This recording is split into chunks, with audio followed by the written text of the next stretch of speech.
Hi, everyone, and welcome to another edition of the Bastian Weekly, your source for news on roles, recruitment, supply chain, and technology.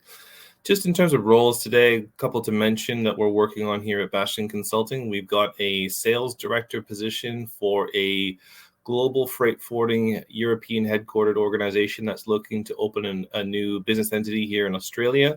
Melbourne based. If you've got a background in ocean freight and sales, we'd love to talk to you.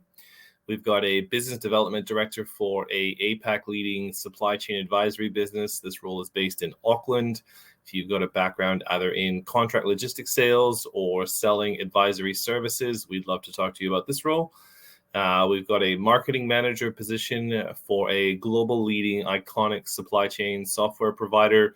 This role is responsible for lead generation, demand generation, lead qualification, and content creation. So if you've got a background in any of those areas, you speak Japanese and you're based in Tokyo, we'd love to talk to you.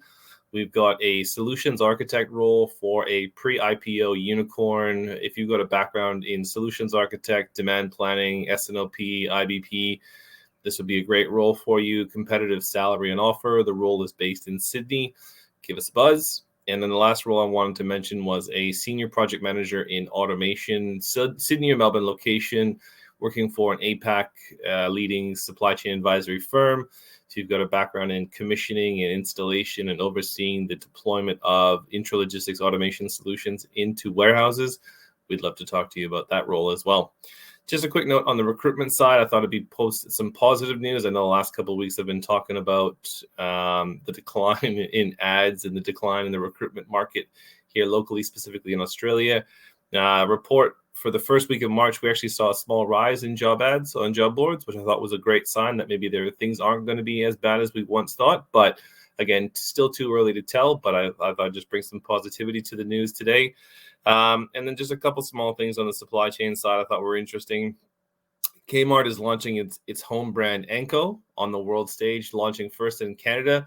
I thought that was interesting from a supply chain perspective because of the increased distribution requirements, but also obviously the improvement in terms of production and quality of garments and goods that they are producing at Kmart.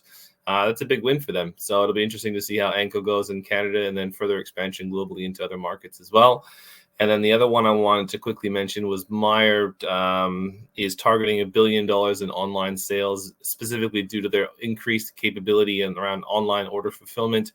It's going to be their biggest profit result in about 10 years. And I thought that was pretty exciting to announce for them. So, it's been a pretty dark decade for them in terms of profit and also capability and service.